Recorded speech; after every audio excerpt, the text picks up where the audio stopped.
کیا موت اتنی قریب نہیں ہے؟ ہم نے اپنی آنکھوں کے سامنے لوگوں کو جدا ہوتے یوں نہیں دیکھا ہے؟ ہم کہتے ہیں اس کی خبر سنا رہے ہو موت کی، یہ تو میں نے ابھی سبزی والی دکان پہ دیکھا تھا. لیکن جب موت آتی ہے تو ایک لمحے کا تقدم اور تاخر نہیں ہوتا.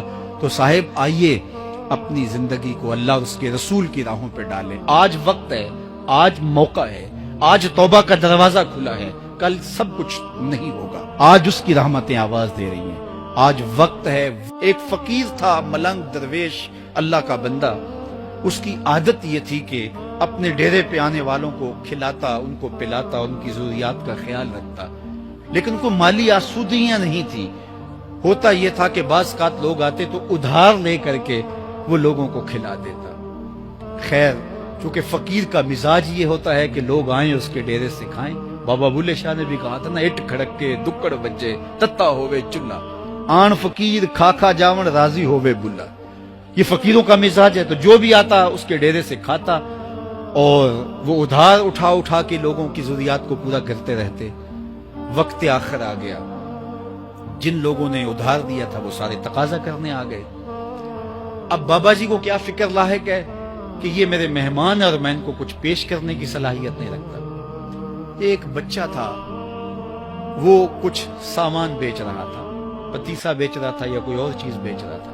اس نے گلی سے گزرتے ہوئے آواز لگائی، خادم کو کہا سے بلا کے لاؤ. کہا تم بیچ رہے ہو تو میرے مہمانوں کو کھلا دو.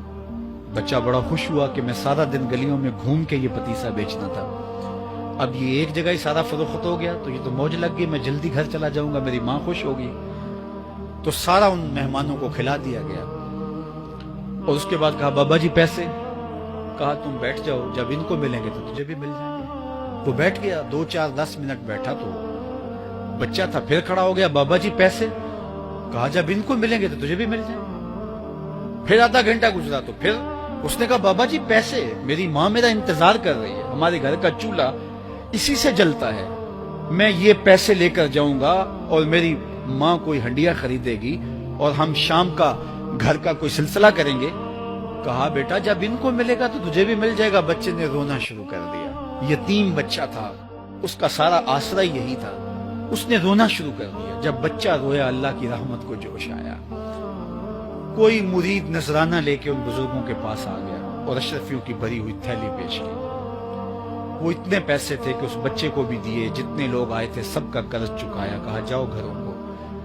تو سب نے کہا بابا جی ہم صبح سے بیٹھے ہوئے تھے تو یہ نذرانہ دینے والا صبح سے نہیں آیا، تو اب کیسے آ گیا؟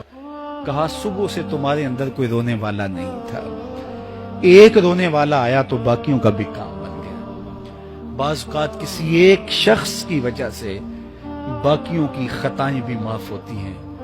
آج ہم اجتماعی طور پہ تا حد نظر اندر باہر اوپر نیچے اتنے لوگوں کے ہجوم میں اللہ کی بارگاہ سے یہ توقع رکھتے ہیں کہ مالک اتنے ہجوم میں کوئی ایک تو ہوگا جو تیرا لاڈلا ہوگا، کوئی ایک تو ہوگا جو تیرا بہت قریبی ہوگا، کوئی ایک تو ہوگا جس پہ تیری رحمتیں برسیں گی. تو مالک اس کے صدقے سے ہماری خطائیں بھی معاف کر دے، ہمارے گناہ بھی معاف کر دے. کوئی ایک رونے والی آنکھ مل گئی تو باقیوں کا بھی کام بن جائے گا. اٹھ فریدا ستیا تے میلہ ویکھن جا، وت کوئی بخشیا مل جاوے تے تو ہی بخشیا جا. میرے مالک ہم سب کی خطائیں معاف کر دے، ہم سب سے درگزر فرما اور ہم سب کے باطن کو ستھرائیاں دے دے، ہمارے اندر کو پاکیزگیاں دے دے. بہت وقت میں نے اور آپ نے صاحب گزار لیا، تیزی کے ساتھ زندگی بیت رہی ہے. میں اگر اپنے آپ کو دیکھوں تو میری زندگی کتنی بہاریں کاٹ چکی ہے. اگر آپ اپنے آپ کو دیکھیں، کوئی 60 سال، کوئی 20 سال، کوئی 25 سال، زندگی تیزی کے ساتھ گزر رہی ہے. بندہ جب سوچتا ہے کہ میں 40 سال کا ہو گیا ہوں تو آگے میری زندگی کے اگر 30 سال بھی ہیں تو 30 سال تو کافی ہیں، لیکن وہ پیچھے اگر پلٹ کے دیکھے تو 40 سال یوں گزر گئے جس طرح چٹکی بجائی جاتی ہے. جب چٹکی بجانے کے وقت میں 40 سال گزر گئے محسوس ہوتے ہیں تو جو باقی 30 سال اگر ہوئے بھی وہ تو گمان ہے میرا، وہ تو گمان ہے آپ کا. ہمیں تو ایک سانس کا بھی نہیں پتا. پوچھا گیا زندگی اور موت کے بارے میں کیا خیال ہے؟ کہا فجر پڑی ہے، پتہ نہیں ظہر پڑھ سکیں گے یا کہ نہیں. کہا اتنی لمبی امیدیں لگائے بیٹھے ہو. کہا ظہر پڑی ہے، پتہ نہیں عصر پڑھنے کا موقع نصیب ہوتا ہے کہ نہیں. کہا یہ بھی طول عمل ہے. ایک بولا عصر پڑی ہے، پتہ نہیں مغرب پڑھ سکیں گے یا کہ نہیں. کسی نے کہا ایک رکعت پڑھی ہے، پتہ نہیں دوسری رکعت بھی پڑھنا نصیب ہوتی ہے یا نہیں. کہا یہ سب تمہارے منہ کی باتیں ہیں. میں تو کہتا ہوں ایک طرف سلام پھیرا ہے، پتہ نہیں دوسری طرف سلام بھی پھیر سکتا.